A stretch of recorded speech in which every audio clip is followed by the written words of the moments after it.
ليه لازم تدرس علم التاريخ؟ لو جدك دلوقتي ساب لكم فلوس كتير جدا وعربيات كتير جدا وممتلكات كتير جدا وقيمة، تمام؟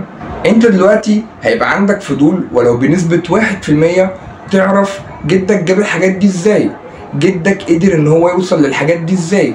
جدك عرف يحقق الحاجات دي ازاي؟ صح؟ تمام. بس انت اتولدت ولقيت جدك ميت، تمام؟ فانت هتعرف ازاي؟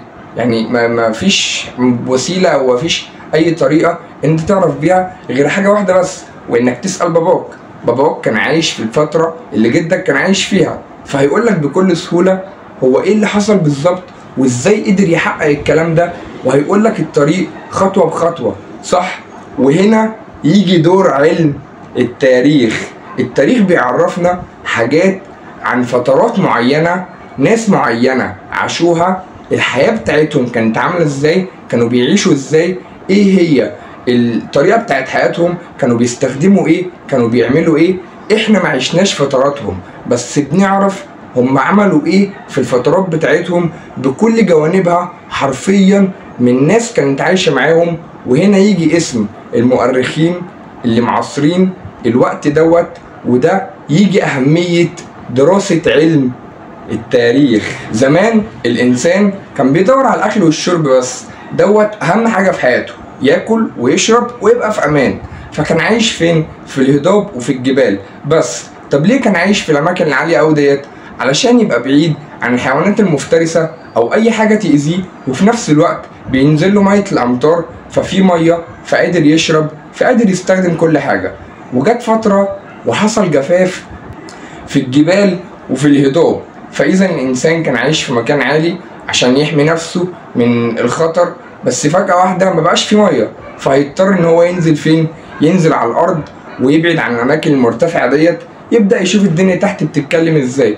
طيب تفتكر أنت لما ينزل على الأرض إيه هو أول مكان هينزل فيه وهيفضل يدور لحد ما يلاقيه؟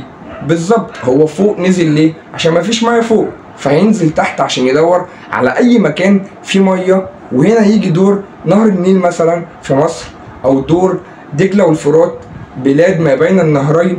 وهنا هيبدأ الحضارات العظيمة جدا، واي حضارة عظيمة جدا اعرف ان مفيش حضارة قامت على وجه الارض بدون نهر او بحر. حلو جدا.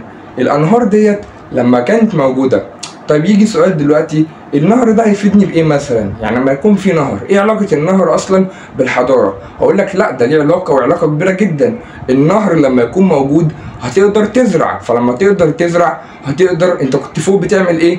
عايز تاكل، فانت هتزرع تحت في ميه وفي الاكل بتاعك، فانت كده بتوفر حاجات كتير جدا. فهتبدا ان انت شربت ميه، كلت، هتبدا ان انت بقى تستخدم الاماكن اللي حواليك، تستخدم اي حاجه حواليك في سبيل ان انت تسهل طريقه حياتك، تخلي طريقه حياتك احسن.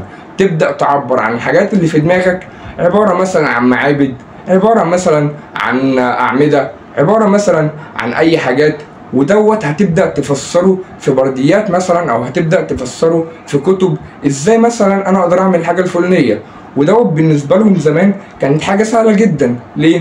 هفهمك الموضوع. انت دلوقتي مثلا لو قلت لك اطلع اعمل فيديو تيك توك، هل هتستغرق وقت مثلا بنسبة دقيقتين انك تفكر؟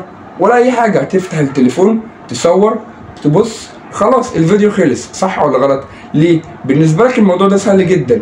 بس لو رحت لهم هم زمان وقلت لهم عايز اعمل فيديو تيك توك، هيقول لك ايه التيك توك ده؟ يعني ايه فيديو تيك توك؟ وهيبداوا مش عارفين عشان دي حاجة غريبة عندهم، صح ولا غلط؟ هو بالظبط نفس الموضوع. لما يكتبوا الحاجات ديت بتوصل لنا احنا، فاحنا بنعرف حاجات عن حياتهم، ازاي كانوا عايشين، بياكلوا ازاي، بيشربوا ازاي، بيعيشوا ازاي. واحنا اصلا ما عشناش الفترة بتاعتهم، بس عرفنا من ناس كانوا عايشين معاهم وهم المؤرخين. لو حابب تعرف باقي منهج اولى ثانوي كامل وتقفل التاريخ ان شاء الله في اولى ثانوي، ومش بس كده، لا، تكون كل درس بناخده بنحل عليه اسئله كتير جدا، وفي مراجعات دوريه، وفي امتحانات دوريه كتير جدا. لو عايز تعرف التفاصيل هسيب لك دلوقتي رقم على الشاشه، خش ابعت لنا واتساب، هنبعت لك المواعيد والاماكن اللي احنا موجودين فيها. وبس كده، كان معكم محمد سعد، سلام.